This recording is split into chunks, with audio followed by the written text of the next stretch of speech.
All right, Philly. So it's fly, Eagles, fly all the way to the Super Bowl. I want to give a huge congratulations to the Philadelphia Eagles for returning back to the Super Bowl for the first time since 2017. The last time you won the Super Bowl, you guys took down the New England Patriots to win your first ever title in franchise history. Now, 5 years later, with a new quarterback, you guys are right back in the Super Bowl with an opportunity to win a title. Jalen Hurts is going to have a chance to compete for a Super Bowl. This is crazy. This is wild. If you looked at Philly last year, you understood that the talent was there, but you didn't expect them to capitalize on it and get all the way back to the Super Bowl. We believed they were going to be a better team coming into this season. We thought they'd be a playoff team and maybe win a playoff game, but I'm not sure we saw this because the talent was there last year.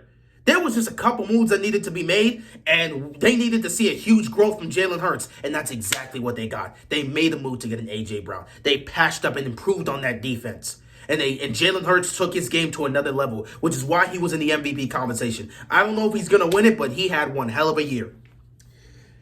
This game right here was total domination. The Eagles set the tone right off the bat, from the get-go. First drive of the game, they go down the field and score a touchdown. And it was aggressive, too, because they had to convert a fourth down. On fourth down, Jalen Hurts rolls to his left and makes one hell of a throw down the field to Devontae Smith, who reaches out and catches it with one hand. I don't know how he caught it. Maybe the Niners should have challenged it because the ball looked like it moved a little, but I still think it was good enough to be called a catch. That was one hell of a play, and that set the tone because they went out there and scored a touchdown. The offense was capitalizing on all the mistakes and turnovers the Niners were giving them. The defense kept forcing those turnovers, forcing the Niners to make mistakes, and they kept on coming with the pressure. They kept getting to the quarterback. They kept forcing them to make mistakes. And at the end of the day, the defense was ferocious. Offensively and defensively, Philly showed up to play, and they took control of this game from the get-go. The Niners didn't have a shot to win based on the energy the Eagles came out with. So congrats to them. There was no passing touchdowns from Jalen Hurts here, but however, he did have a rushing touchdown. In fact, all their touchdowns came from rushing touchdowns. Jalen Hurts had a rushing touchdown. Boston Scott had a rushing touchdown. And Miles Sanders had 2 rushing touchdowns. So the ground game is what killed the Niners at the end of the day. I believe Jalen Hurts only passed for like 121 passing yards, but the team as a whole rushed for like nearly 150 rushing yards and 4+ touchdowns. Really, at the end of the day, it came down to a total balance of the run and pass game. They only threw when they needed to, but the run continued to kill them. So, man, this team right here, they showed up and they showed out. They're well balanced on offense. When they need to throw, they can throw. But they love to run the football, and they're not afraid to run the football against anybody. And they have the capabilities of running the football on any team in the National Football League. That defense right there, the front seven was ferocious. They constantly got to the quarterback and forced this team to make mistakes. The linebackers were able to hold up. They were making great stops in both run and pass coverage, making sure they stopped McCaffrey from trying to break off and get a huge run. The secondary was able to hold up. They weren't giving up big plays to Deebo Samuel or George Kittle or Brandon Ayuk. There was a couple plays that was given up, but nothing major. The defense as a whole showed up. They showed out. They performed. They did what they needed to do. They got the job done. And because of all of this, the Philadelphia Eagles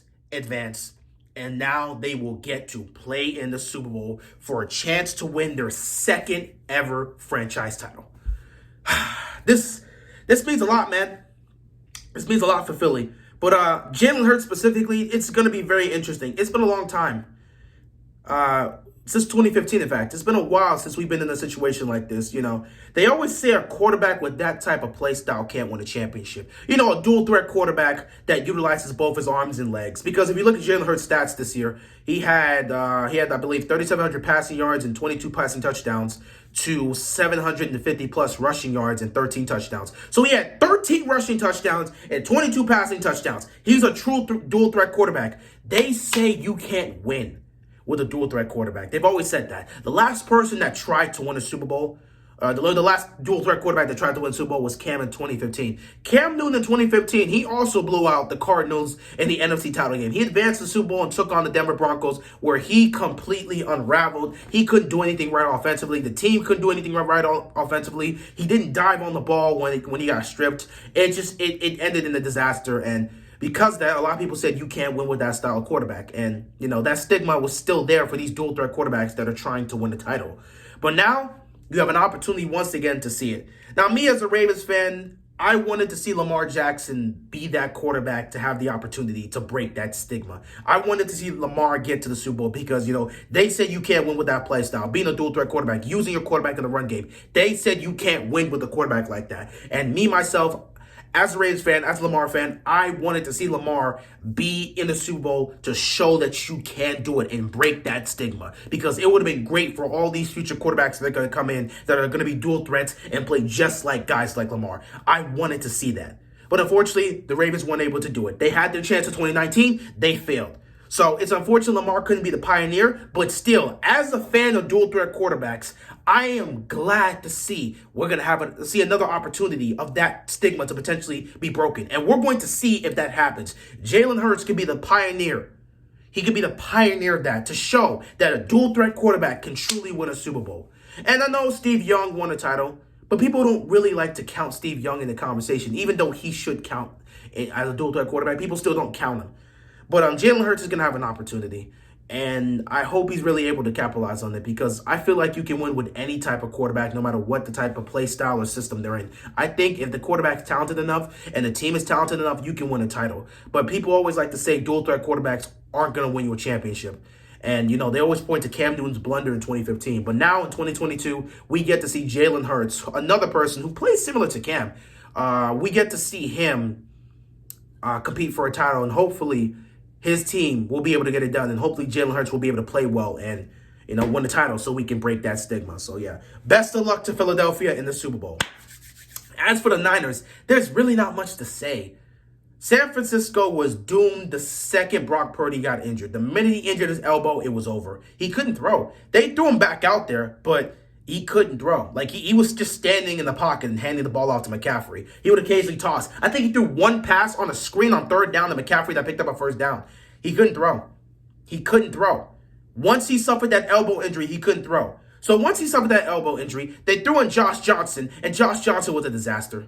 Josh Johnson was an absolute disaster. He did not play well. And unfortunately, he ended up injuring his elbow too. So now it's just like, who do you play? Either you use your emergency quarterback here, which would have been Christian McCaffrey, or you put Brock Purdy out there and just run the ball and just hope for the best.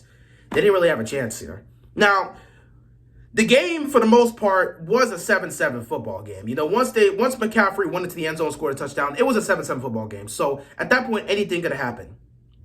Philadelphia would get the ball back and proceed to go down the field and score a touchdown. Now, if you watch that drive, you would understand that the Niners defense today was horrible. The Niners defense today was horrible and undisciplined. They kept hurting themselves over and over and over again with penalties. The first 5 penalties they had in the game, 3 of those 5 penalties was on the touchdown drive. The second touchdown drive for the Eagles. Pass interference call. Hands to the face call. Illegal contact call. It was just over and over and over again. And it was happening in the worst moments. The pass interference call happened on third down. The illegal, the hands to the face happened on second down after they just got a stop on a sack. The third one was, I believe, on the second down play for illegal contact that gave them an automatic first down. It's just over and over and over again. They just kept hurting themselves. The Niners defense kept hurting themselves, and they could not stop committing penalties down the stretch. So, yeah, Philadelphia goes down the field, scores a touchdown, 14-7. There's about a minute 36 left to go. Josh Johnson comes on the field. Niners have all 3 timeouts. All you got to do is sit back and hope that maybe they can get down the field and score some points. All they have to do, though, is make sure they don't turn the ball over. Josh Johnson proceeds to then fumble the snap that hits him directly in his hands. Fumbles the snap, ball's there, and he's unable to grab it. He's the one person there to dive on it, and he's unable to grab it. I don't know what to tell you. Turnover, Eagles get the ball. They go down the field, score a touchdown because the Niners defense at this point is just cooked. It's 21-7, and we knew the game was over. You come back out of halftime, and The Eagles take over, completely dominate. The Niners have no response. They put Brock Purdy back out there. He just can't throw a football because his elbow's not. It is done. He's cooked. So he's cooked. The offense cooked. The defense cooked. There's nothing left. So it's yet another disappointing NFC Championship game loss for the San Francisco 49ers. And I know it's tough for them. Kyle Shanahan is probably going to be disappointed as well because his team got so close again to get back to the Super Bowl just to fall short.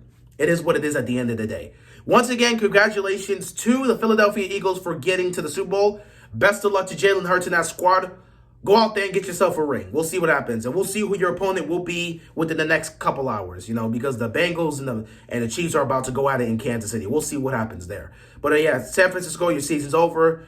You're going to have to figure out this quarterback situation because Trey Lance will be back. And then Jimmy Garoppolo's also on the roster too. So you guys got to figure out this quarterback situation. We'll see what happens though. Anyway, I appreciate you guys so much. Thanks for watching. Once again, congratulations to the Philadelphia Eagles for getting to the Super Bowl. Well done. Well done. With that being said, that is all I've got, ladies and gentlemen. I'm going to head right to the AFC Championship game. Getting ready to live stream that. Stay tuned. And yeah, with that being said, that is all I've got. And I'm out of here, man. Peace.